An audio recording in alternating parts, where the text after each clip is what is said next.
com alegria e satisfação que cumprimentamos os nossos amigos e irmãos do portal Escola Dominical com a gloriosa paz de nosso Senhor e Salvador Jesus Cristo. Estamos dando início a mais uma pré-aula, esta ferramenta que o portal Escola Dominical disponibiliza no início da semana para que os irmãos possam melhor preparar a sua aula da Escola Bíblica Dominical. Leiam a revista das lições bíblicas, assistam a esta pré-aula, acessem o nosso texto de apoio, em base da qual é feita esta pré-aula, no site do portal Escola Dominical, portalebd.org.br, onde os irmãos irão encontrar 5 ou 6 textos de apoio desta lição.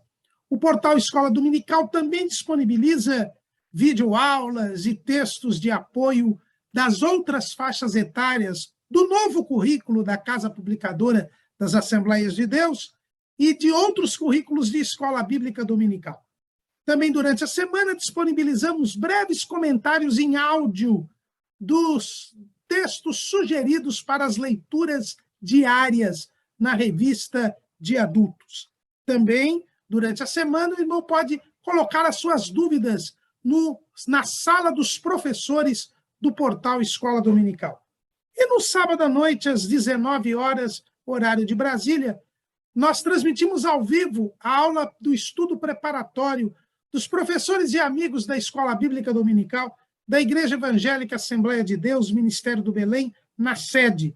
Se o irmão estiver em São Paulo, nos arredores, o irmão é nosso convidado.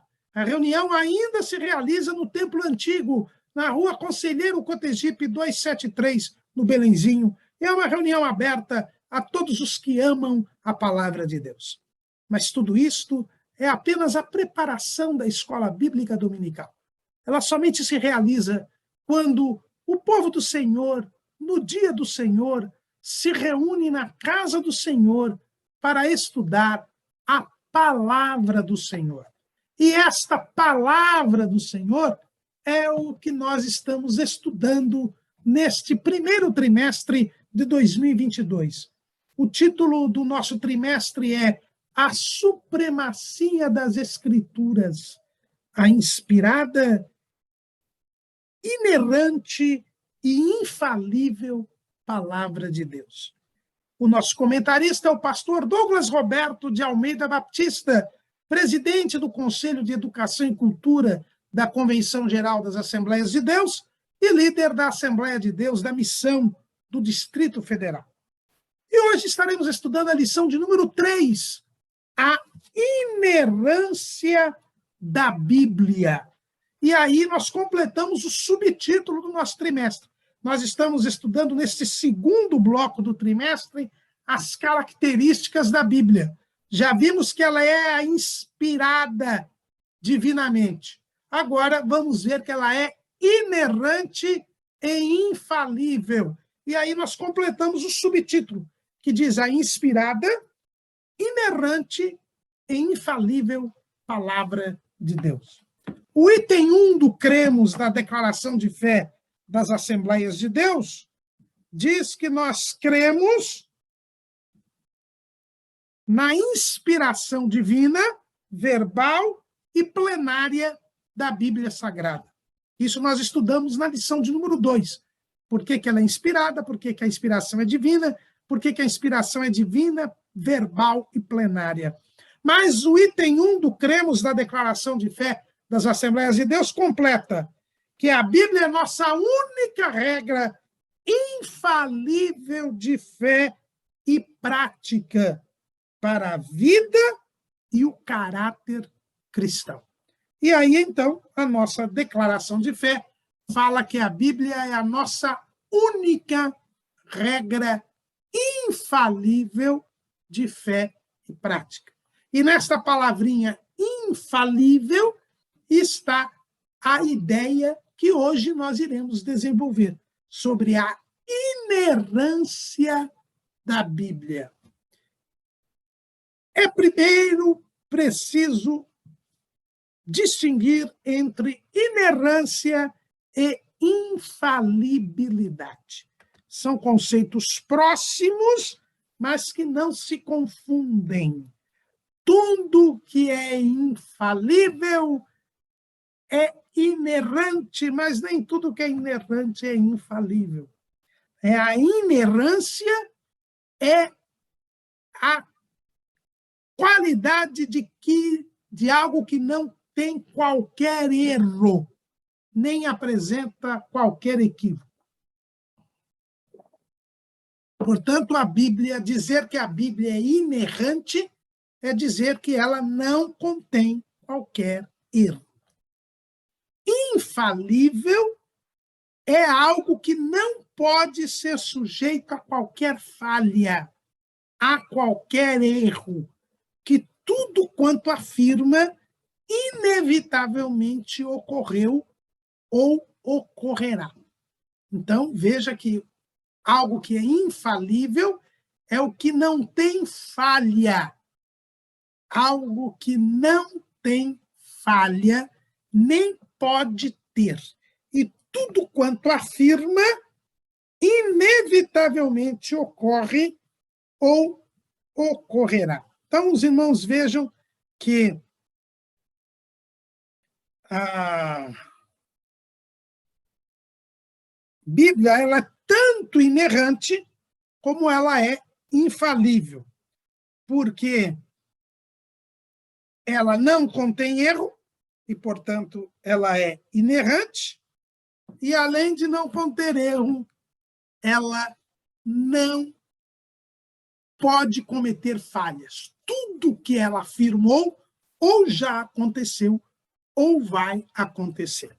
Então, é por isso que a nossa declaração de fé diz que ela é a única regra infalível, porque o que é infalível é inerrante, mas nem sempre o que é inerrante é infalível.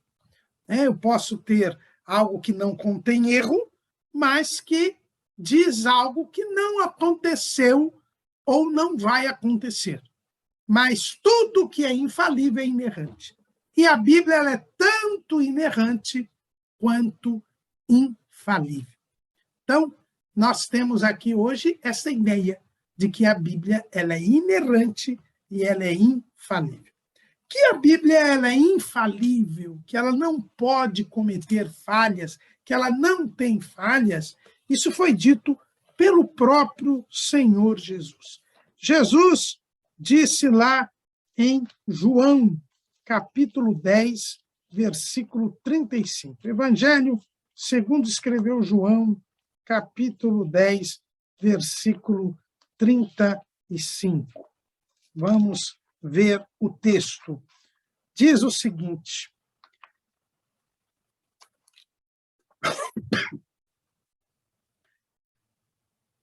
respondeu-lhes, eu vou ler o versículo 34. Respondeu-lhes Jesus: não está escrito na vossa lei, eu disse, sois deuses? Pois se a lei chamou deuses àqueles a quem a palavra de Deus foi dirigida, e a Escritura não pode ser anulada, aquele a quem o Pai santificou e enviou ao mundo, vós dizeis blasfemas, porque disse, sou filho de Deus? Aqui Jesus é questionado quanto à sua alegação de divindade. E Jesus cita, então, um salmo onde as pessoas são chamadas de deuses, lá no Salmo de número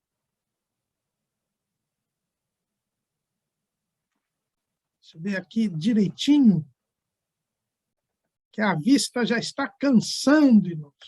A idade vai chegando e a vista vai cansando. No Salmo 82 de Asaf, no versículo 6, Asaf diz, eu disse, vós sois deuses e vós outros sois todos filhos do Altíssimo. Então veja que Jesus, quando disse que era o filho de Deus, os judeus o repreenderam porque acharam que aquilo era uma blasfêmia. E Jesus disse, mas está escrito no Salmo 82, versículo 6, vós sois deuses e vós todos sois filhos do Altíssimo. E a Escritura não pode ser anulada. Na Nova Almeida atualizada, que é a outra versão oficial das Assembleias de Deus, é dito que a Escritura não pode falhar. É uma outra tradução possível desse texto. Então, quando Jesus diz que a Escritura não pode falhar, está dizendo que a Escritura é infalível. Então, é Jesus quem diz que a Bíblia é infalível, que não pode conter falhas, que tudo quanto disse realmente aconteceu ou vai acontecer. E nós temos a prova indelével a respeito disto, porque todas as profecias que falaram a respeito do ministério terreno de Jesus, todas elas se cumpriram cabalmente. O Evangelho segundo Mateus, ele é caracterizado porque em várias passagens ele diz, e isto aconteceu para que se cumprisse o que foi dito pelo profeta, para que se dito o que foi cumprido. Então, o próprio Evangelho de Mateus, que Mateus escreveu por volta do ano 60, ele já mostrava aos contemporâneos de Jesus que tudo que eles viram que havia acontecido na vida de Jesus tinha sido predito séculos antes pelos profetas. Então, isso é uma prova de que aquilo que a Bíblia afirmou realmente aconteceu. Uma prova da infalibilidade. Nós hoje temos visto certos acontecimentos que são prova cabal do que a Bíblia disse. Quando, em 1948, em um dia, surge Israel novamente como um país no mundo, o que nós percebemos? Nós percebemos que é o cumprimento de uma profecia que dizia que a nação de Israel se restabeleceria num só dia. Há praticamente 70, menos de 80 anos atrás, nós vemos o cumprimento de uma profecia bíblica. Daí porque nós podemos dizer claramente que a Bíblia ela é infalível, porque tudo quanto ela diz que vai acontecer, acontece.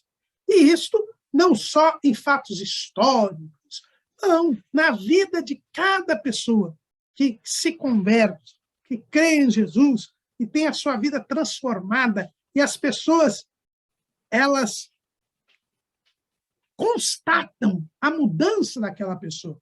Aquela pessoa que se liberta dos seus vícios, que se liberta da prostituição, que muda de vida, porque creu em Jesus, cumprindo o que as Escrituras dizem, que quem está em Cristo, nova criatura é, as coisas velhas passaram, diz que tudo se fez novo.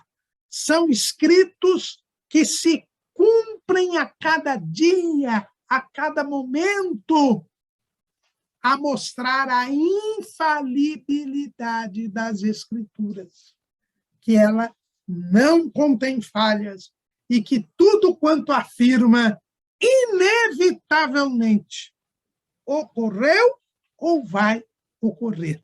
É por isso que a nossa declaração de fé diz que nós cremos na Bíblia e ela é a nossa única regra infalível. Mas, além da infalibilidade, nós temos a inerrância, ou seja, a Bíblia não contém erros. Não há erros na Bíblia. E aí começam as discussões. Muitos dizem, não, como que a Bíblia não tem erros?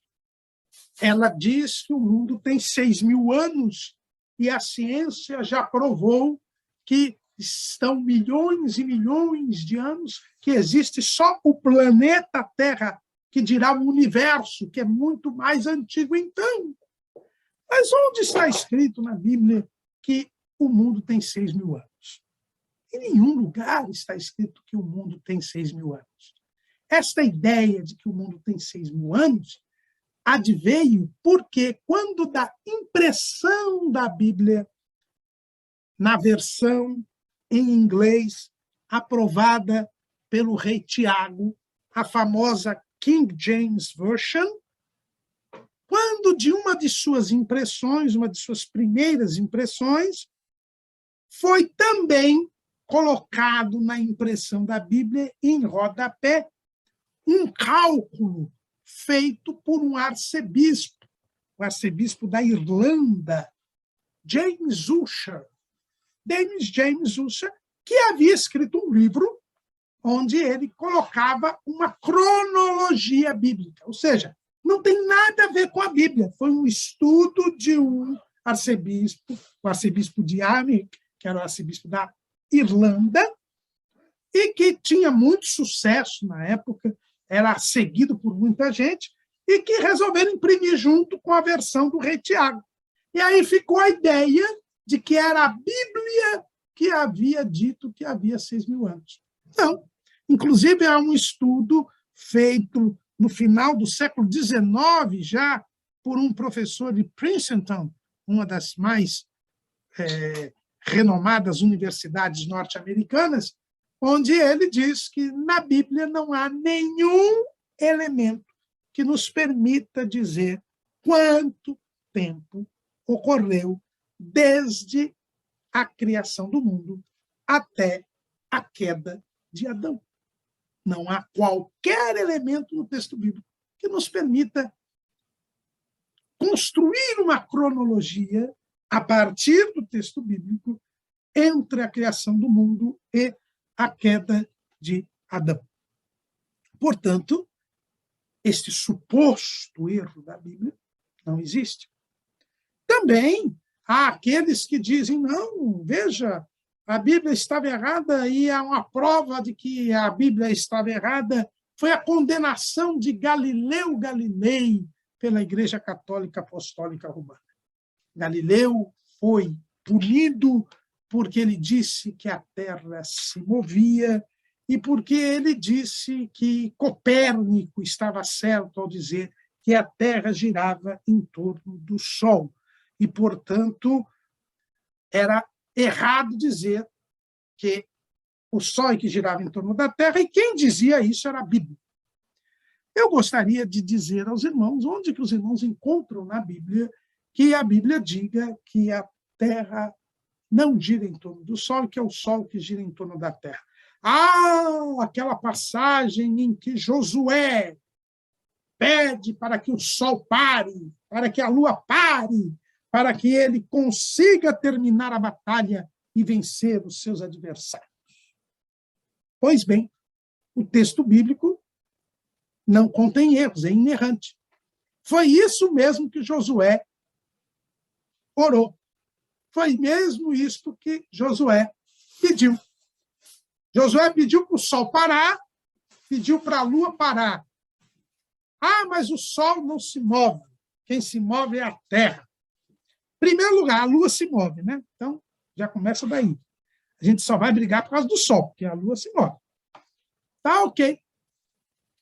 Agora, a Bíblia diz que o Josué pediu para o sol parar. Portanto, a Bíblia diz que Josué achava que o sol estava em movimento.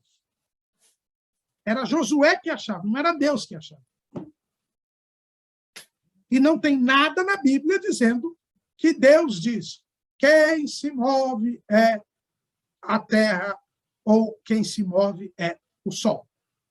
Então, Deus não disse isso. E a Bíblia é a palavra de Deus. Ó, Josué disse, e Deus mandou registrar. Agora, por que foi registrado? Porque Deus parou. Deus parou. Parou a terra, parou o sol, parou a lua, parou o universo todo.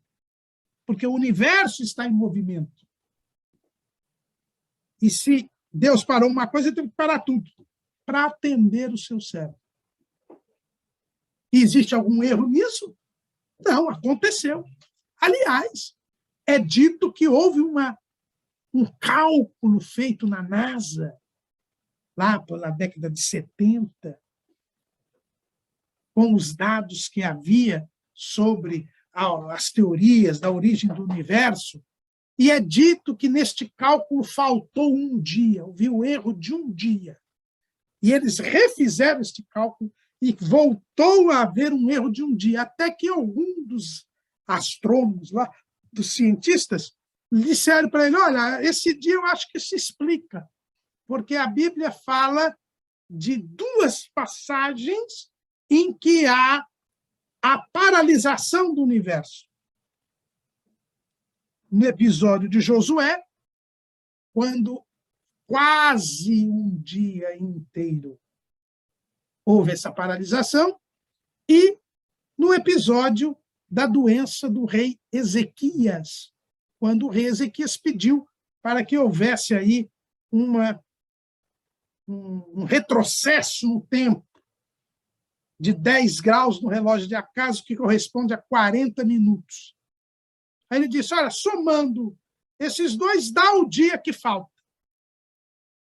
E até hoje as pessoas negam que tenha existido essa pesquisa, este cálculo. Por que será? Porque, mais uma vez, a Bíblia demonstraria a sua infalibilidade. Então, não é um erro da Bíblia esse. Eles diziam que a Terra não é redonda. A Bíblia errou porque dizia que a Terra era quadrada. Aonde está escrito que a Terra é quadrada na Bíblia? Em nenhum lugar. Pelo contrário. No livro do profeta Isaías está dizendo que o Senhor estava sentado sobre o globo da Terra. E globo, que eu saiba, não é quadrado. Então, há um versículo bíblico que fala sobre a redondeza da Terra. O que há é uma interpretação errada, equivocada. Quando a Bíblia fala dos 4 cantos da terra. Isso é uma expressão de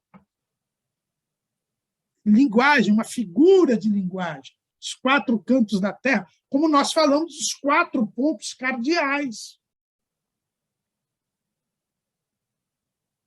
Portanto, não há nenhum texto bíblico que diga que a terra é quadrada.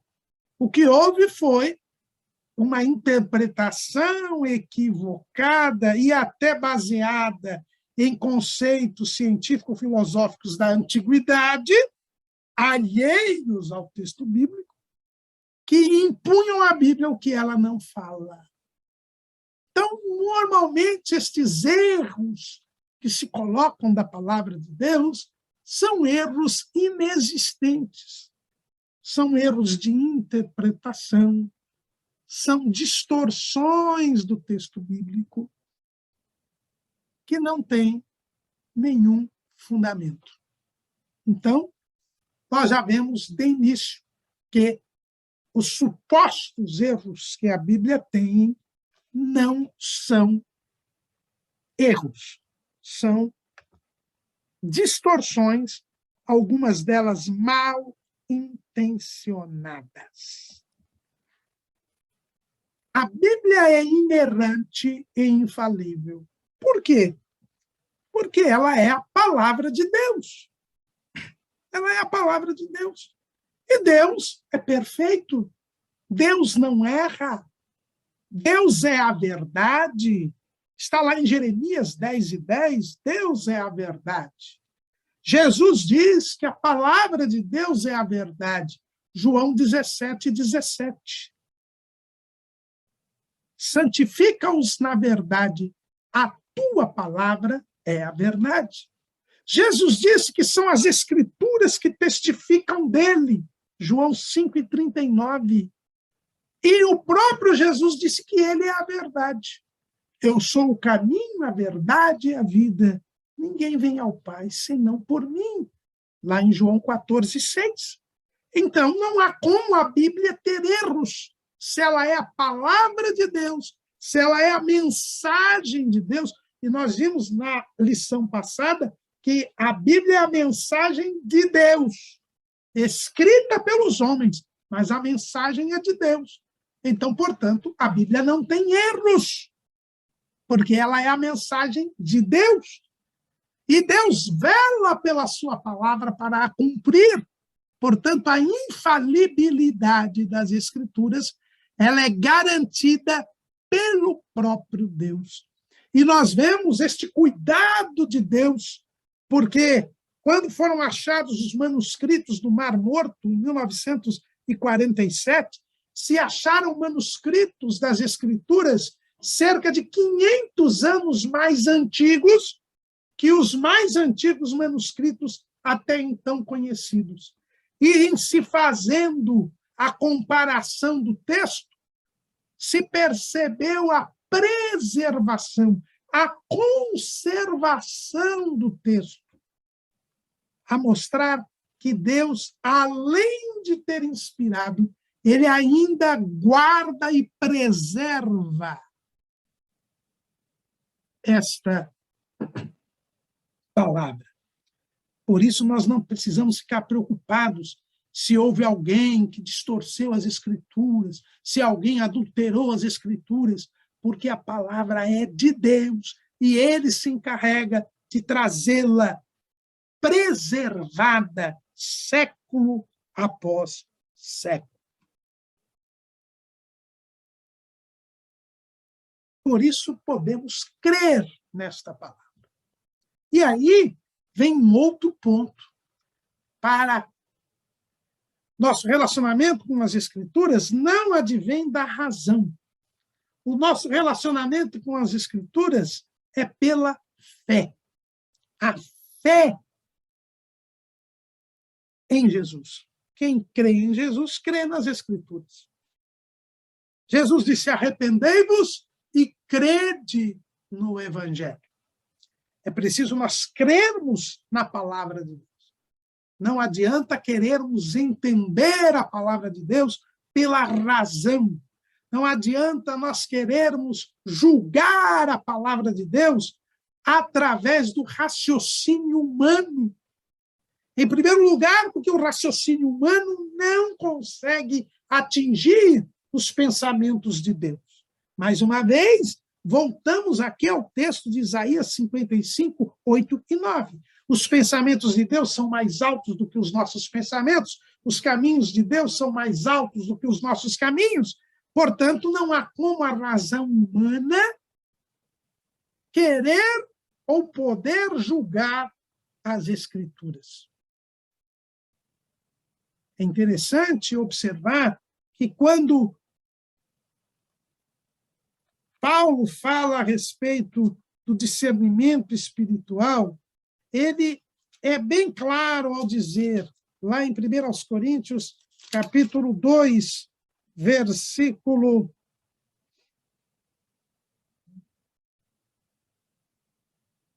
9.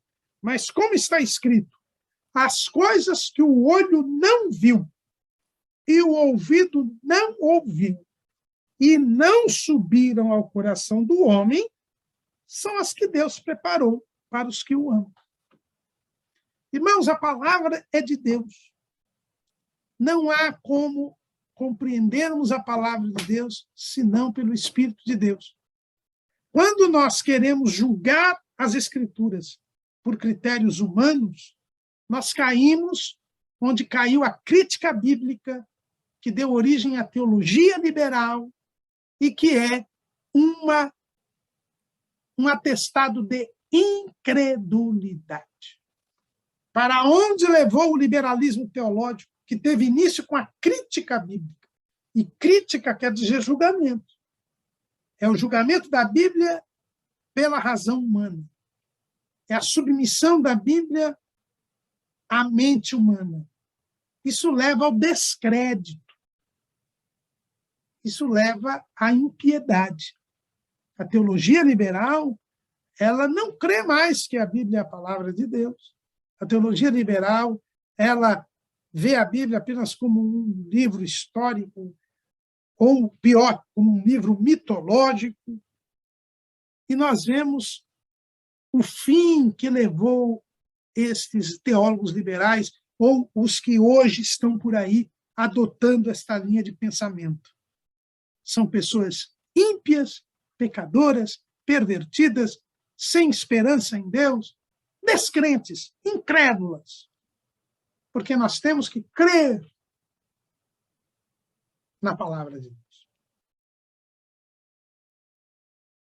Crer que a palavra de Deus é a verdade. E mesmo quando nós não a compreendamos, nós devemos crer nela. Mesmo quando nós não conseguimos entender, por exemplo, a doutrina da Trindade. Ela é simplesmente assim, 1 igual a 3, 3 igual a 1. Isso a nossa mente não consegue compreender. Mas é isso que a Bíblia nos transmite. E nós devemos crer, simplesmente crer. Não ficar discutindo nem tentando entender. Porque isso está além da nossa capacidade. E nem devia ser diferente. Porque a palavra de Deus, ela é de Deus. E nós só podemos atingi-la, entendê-la pelo Espírito Santo. Então, por mais que nós desmontemos todas estas supostas alegações de erro da palavra de Deus, nós sempre devemos entender que devemos aceitá-las pela fé. Crer na inerrância e na infalibilidade das Escrituras. Veja que é o item 1 do nosso cremos. Cremos na inspiração divina, verbal, plenária da Bíblia Sagrada, nossa única regra infalível de fé e prática para a vida e o caráter cristão. Então, devemos, sim, observar as acusações que fazem da Bíblia Sagrada quanto a seus supostos erros, mas crendo que a Bíblia não contém erros, que ela é a palavra de Deus. E quem se incumbiu de preservá-la intacta, incólume, foi o próprio Deus, que colocou acima de si mesmo a sua palavra, acima do seu próprio nome. E não bastasse isso, nós temos aí testemunhos secundários que demonstram esta inerrância e esta infalibilidade, como, por exemplo, as descobertas arqueológicas, o cumprimento das profecias e até mesmo e principalmente a transformação de milhares e milhares de vidas a cada dia por terem crido em Jesus Cristo como seu Senhor e Salvador. Em 1978, ocorreu a Declaração de Chicago. A Declaração de Chicago, ela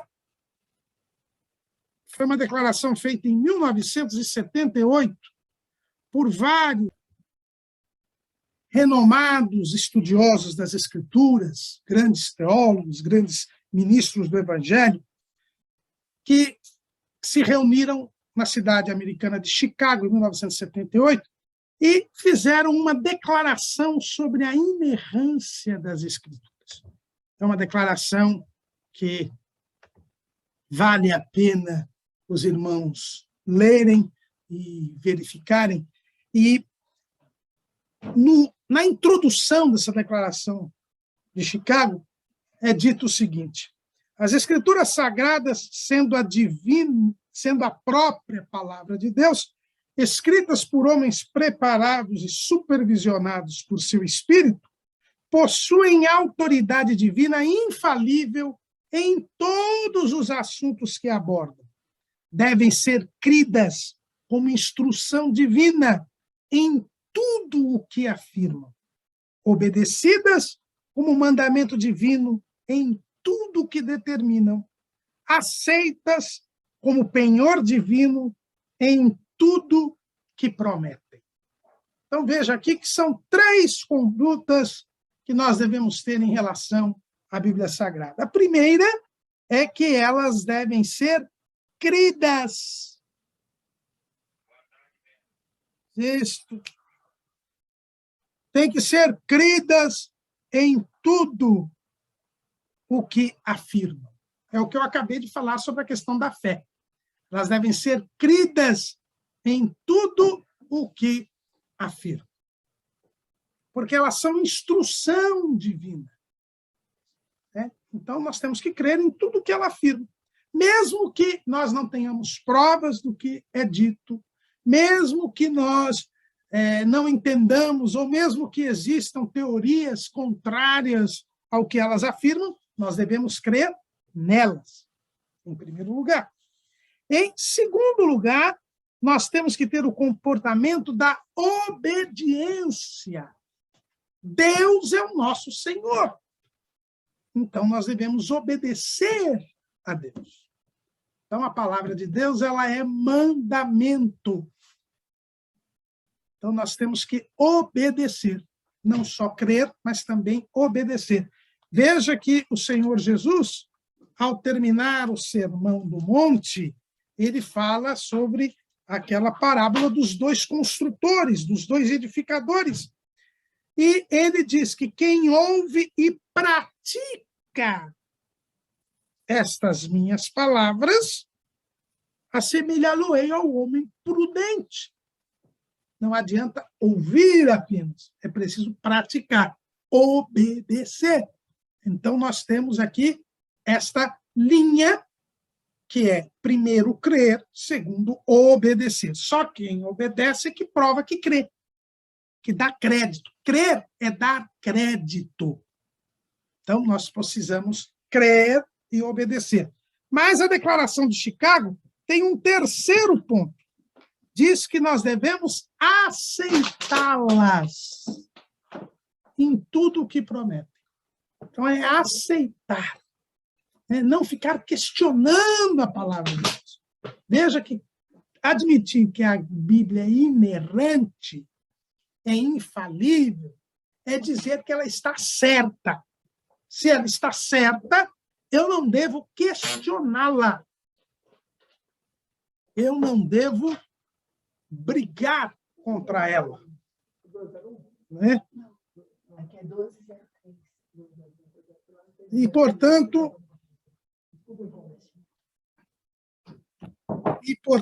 não temos como ficar brigando com a Bíblia. Tem os crentes que ficam brigando com a Bíblia. Eles ficam questionando a palavra de Deus. Porque não creem nela ou não querem aceitá-la. Aliás, existe hoje um estudo, um costume, um ensino que eu não consigo entender. Né? Eu não aceito isso. Diga para Deus, eu não aceito isso. Quem é você para não aceitar alguma coisa? E a palavra de Deus mais ainda. Então, nós temos que crer, obedecer e aceitar a palavra de Deus. Né? Esta é a consequência da inerrância e da infalibilidade na prática. Não adianta você dizer, eu creio que a Bíblia é inerrante, e ficar brigando com o texto bíblico ou tentando, no texto bíblico, um respaldo para a sua maneira errada de viver. Tenhamos este cuidado. Tenhamos este cuidado. Agora, tudo que falamos aqui com relação à palavra de Deus, nós devemos tomar o cuidado de não extrapolar para as versões e traduções da Bíblia Sagrada. Os irmãos sabem que o texto bíblico, no Antigo Testamento, ele foi escrito em hebraico, com algumas porções em aramaico, e em o Novo Testamento, eles foram escritos em grego. Os livros foram escritos em grego. Naturalmente, já lá ainda no período intertestamentário, no período interbíblico, o texto do Antigo Testamento foi traduzido para o grego, na famosa versão dos 70, a Septuaginta. Eles foram traduzidos para o grego. E dali para frente, houve outras traduções para o grego do Antigo Testamento. Depois, o Novo Testamento também, principalmente depois, ali no período da Reforma, começaram a ser traduzidos para outras línguas. Antes, bem antes, Jerônimo traduziu o texto grego o texto hebraico, o texto grego do Antigo Testamento e o texto do Novo Testamento para o latim, que era a língua oficial do Império Romano, que deu origem à chamada Vulgata Latina, que é a tradução oficial da Igreja Romana até hoje. E assim os textos bíblicos passaram a ser traduzidos para as diferentes línguas. Aliás, um dos propósitos da Reforma Protestante era exatamente a tradução das Escrituras para a língua de cada povo, para que o povo tivesse acesso às Escrituras. Estas traduções e estas versões não estão abrangidas pela inerrância e pela infalibilidade. Isto porque as versões e as traduções também não estão abrangidas pela inspiração.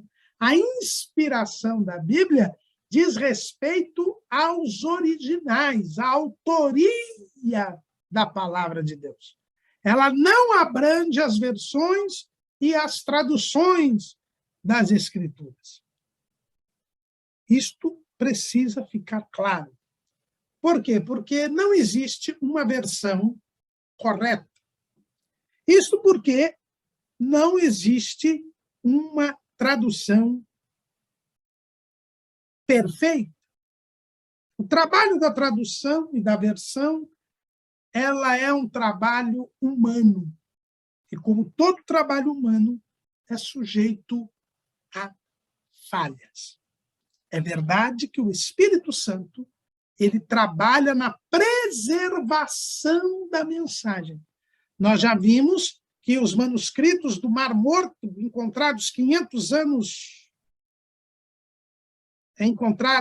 encontrados são 500 anos mais antigos do que os manuscritos mais antigos então conhecidos, e havia uma notável preservação do texto.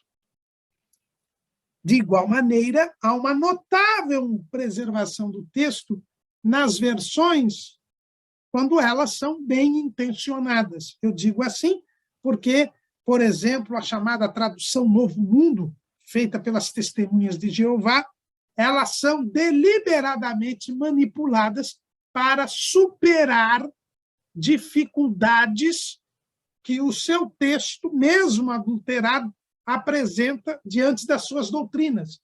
Tanto que, se os irmãos encontrarem versões de 50, 60 anos da tradução Novo Mundo, os irmãos vão encontrar que elas são diferentes das atuais, justamente naqueles textos onde eles haviam vacilado e deixado de mudar para adaptar às suas doutrinas heréticas. Mas, quando o texto é bem intencionado, nós vamos encontrar, mesmo assim, falhas. Nós vamos encontrar erros, que não são erros do texto bíblico, mas erros de tradução. E veja bem, esses erros de tradução, que muitas vezes são corrigidos em novas edições, não são erros da Bíblia.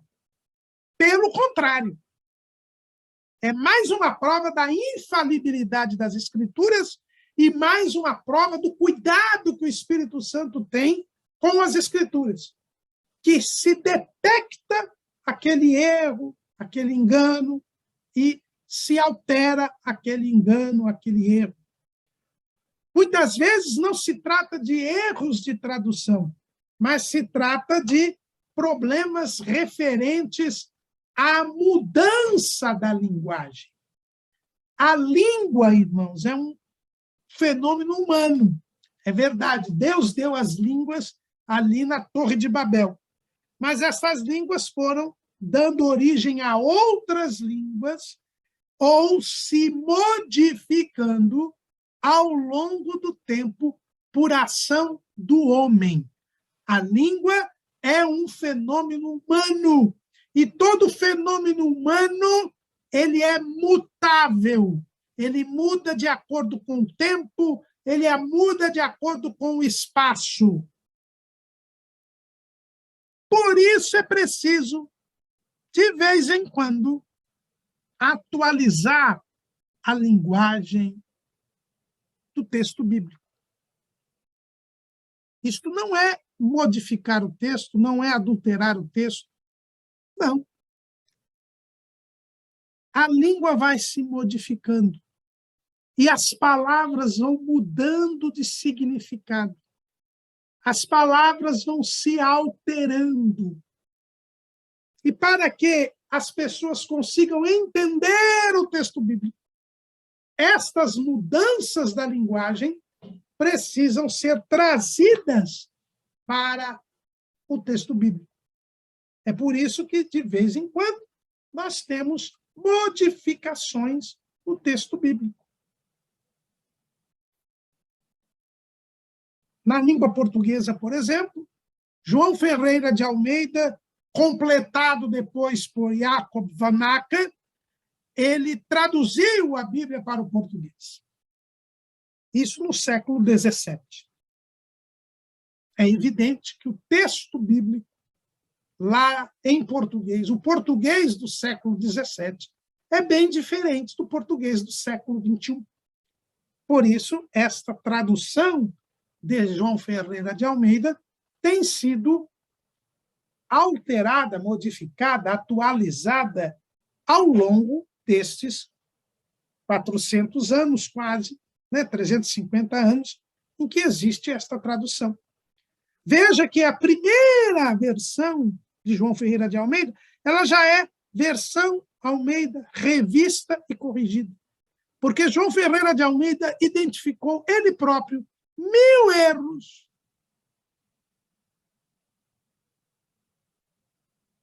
na impressão da sua versão. Antes mesmo que a Bíblia fosse lançada. Por isso que ela já foi lançada como versão Almeida revista e corrigida. Se ela é corrigida, é porque ela tinha erros. Agora, não era um erro no texto bíblico, eram erros de tipografia, erros de até palavras, enfim, erros na hora da impressão, na hora da passagem dos manuscritos de João Ferreira de Almeida para a imprensa, porque a imprensa foi criada só no século XV por Gutenberg, e o primeiro livro a ser impresso foi a Bíblia Sagrada. Então, nós temos estas dificuldades. E o português de João Ferreira de Almeida não é o mesmo português de hoje. É por isso que nós tivemos depois, na década de 1940, a versão Almeida revista e atualizada. Agora nós tivemos a nova Almeida atualizada. Enfim, são versões da Bíblia traduções que procuram fazer a atualização da linguagem, porque a linguagem é um fenômeno humano, mas Deus e o Espírito Santo se encarrega de preservar a mensagem. E quando surge uma tradução, uma versão que distorce o texto, o próprio Espírito Santo levanta homens e mulheres de Deus para denunciar estas distorções. Então, isto nada tem a ver com o erro da Bíblia. Isto nada tem a ver com a adulteração da Bíblia. Então, a inerrância e a infalibilidade, ela não abrange as versões e as traduções. É por isso que um bom estudioso da palavra de Deus, ele tem várias versões e várias traduções. Hoje, a internet, a informática, a telemática, ela facilita em muito a vida do estudioso da Bíblia. Hoje nós temos acesso a diversas versões e podemos compará-las e verificar quais os textos que estão mais próximos. Um bom estudioso da Bíblia, quando ele vai pregar, vai estudar, vai ler, vai meditar, ele pega algumas versões. E aqueles textos que fogem muito dos outros devem ser deixados de lado, porque são discrepantes. E esta discrepância indica que não é, naquele texto, naquela passagem, a melhor tradução, a melhor versão. Veja que nem sempre nós temos a nossa versão predileta. A minha é a versão Almeida Revista e Corrigida, de preferência a edição de 1969. Foi nela que eu aprendi, foi nela que eu estudei, é nela que eu me dou bem, mas eu não posso dizer que ela é inerrante, infalível e que as demais não prestam. Não posso dizer isso. Eu gosto dela, mas quando vou fazer um estudo, vou me meditar mais profundamente, eu vejo as demais, para que eu não, porque às vezes, quando eu vejo o texto da versão que eu mais gosto, não é o melhor texto. É aquele que discrepa dos demais. E por isso eu devo, naquela passagem, naquele lugar, dar preferência aos outros textos, que são mais confiáveis. É assim que nós devemos ter. Crendo que a mensagem é de Deus, que a Bíblia não tem erros, que ela é infalível e que Deus a tem preservado. E que cabe a nós, no nosso estudo, no nosso esforço, na nossa dedicação, escolher o melhor texto naquela passagem para termos a compreensão do que Deus quer nos instruir. A Bíblia não comete erros, é inerrante. Ela nunca se engana nem se confunde. Então, cuidado, irmãos, com as chamadas contradições ou dificuldades bíblicas. Muito cuidado. Não entre nesta conversa. Há textos discrepantes nas Escrituras, há. No nosso texto de apoio, nós nos valemos de um estudo bíblico da Igreja Batista Redenção, uma das mais antigas igrejas batistas aqui da cidade de São Paulo, e ela coloca ali algumas dificuldades bíblicas e a sua solução. Em primeiro lugar, essas dificuldades bíblicas, elas são apresentadas normalmente por pessoas que não creem na Bíblia. E nós já devemos ficar com um pé e meio atrás, porque são pessoas que não creem em Jesus e que estão fazendo um alarido para que as pessoas não creiam em Jesus. Portanto, são pessoas que estão contra a vontade de Deus.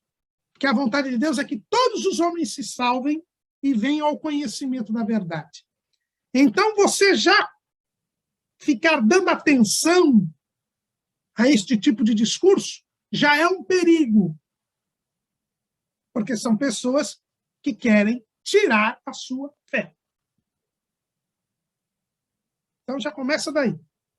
Mas, em segundo lugar, nós devemos verificar que as dificuldades elas têm que ser tratadas como dificuldades para nós e jamais como provas de falhas de Deus ou das suas Escrituras. Porque nós cremos que a Bíblia é infalível. Então, a dificuldade é nossa, não é do texto bíblico. Eu é que tenho que entender. E se eu não entender, vou continuar crendo. Tenhamos esta visão.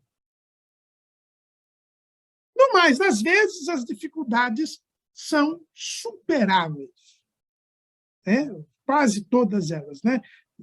Vamos dar um exemplo. Um evangelho diz que havia 2 cegos em Jericó. Um outro evangelho diz que havia apenas um, chamado Bartimeu. Veja que o texto que diz que tinha um cego chamado Bartimeu não diz que tinha apenas um cego. Só fala que um cego era Bartimeu. Ora, não há nenhuma contradição em um texto dizer que um cego chamava Bartimeu e se debruça em Bartimeu, e o outro texto dizer que eram 2 cegos. 2, um deles Bartimeu. Superar a dificuldade. Há problemas de números em reis e crônicas, normalmente. Também aquelas dificuldades são superáveis. E nós não devemos nos impressionar com isto. Também devemos tomar cuidado com uma ideia que se tem aí hoje em dia. Quando se diz o seguinte, olha, a Bíblia ela veio nos trazer uma verdade religiosa.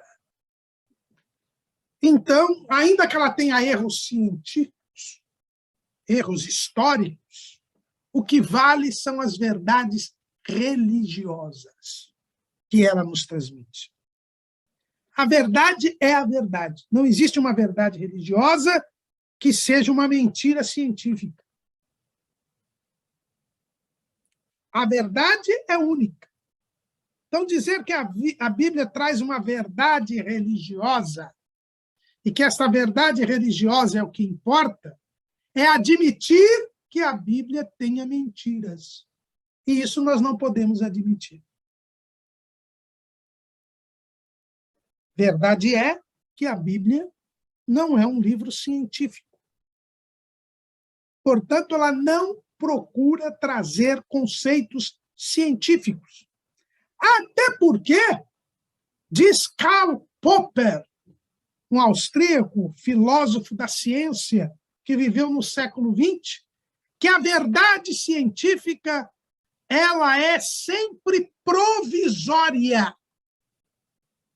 Uma verdade científica ela jamais pode ser apresentada como algo definitivo, porque ela sempre deve ser questionada, ela sempre pode ser contrariada.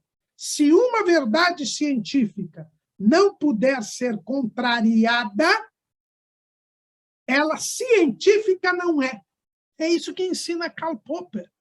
Então, uma verdade científica, por definição, não é eterna, não é permanente. E a Bíblia é a verdade. Então, jamais, pelos próprios critérios da filosofia da ciência, nós podemos dizer que a Bíblia tenha alguma pretensão científica. Porque a Bíblia é a eterna palavra de Deus. A Bíblia é a verdade. E a ciência não aceita verdades eternas. Ela sempre vai dizer que as suas verdades são passíveis de verificação, são passíveis de desmentidos. O que a Bíblia não é. Então, nós já vemos que a própria ciência tira a Bíblia da questão da cientificidade. Mas jamais podemos admitir que a Bíblia tenha como finalidade apenas trazer verdades religiosas. Não. A Bíblia diz o que aconteceu, o que está acontecendo e o que vai acontecer. A Bíblia nos mostra qual é o propósito de Deus para o homem e nós devemos crer nisso. E é uma verdade, como disse a Declaração de Chicago, em todos os assuntos. O que a Bíblia diz é a verdade. Possa ou não a ciência comprovar, possa ou não a ciência tornar permanente, dogmatizar, o que a própria ciência diz que nunca fará, a Bíblia deve ser seguida. Quando nós vemos uma teoria como a teoria do Big Bang, que está sendo comprovada dia após dia, vamos à Bíblia e nós vemos, como mostrava nos seus livros o saudoso pastor Ailton Muniz de Carvalho, que a teoria do Big Bang, que inclusive foi feita por um padre, Georges Lemaitre, ela não contraria em nada as Escrituras. Pelo contrário, quando ela fala do Big Bang, aquela explosão de energia que deu origem à criação, não vemos nada diferente do que diz Gênesis 1 e 3. E disse Deus, haja luz, e houve luz. Diferente é a teoria da evolução. A teoria da evolução que diz que houve uma evolução e não uma criação de espécies, mas uma evolução de uma espécie a outra. Pois bem, onde estão os elos entre uma espécie e outra? Onde está o famoso elo perdido? Ninguém achou, nem nunca vai achar, porque esta teoria contraria as Escrituras, porque as Escrituras dizem que Deus criou cada ser segundo a sua espécie. Portanto, não há evolução de uma espécie a outra. Por isso, a teoria da evolução é mentirosa. Contraria a palavra de Deus. Não tem respaldo científico. É ainda uma teoria científica. Nada mais do que isto. E nunca vai passar disto, porque fere o texto bíblico. E quando a Bíblia diz que Deus criou cada um segundo a sua espécie, é nisto que nós devemos crer, e é aí que está a verdade. E todos quantos tentam contrariar isto, jamais conseguirão comprovar tal contrariedade.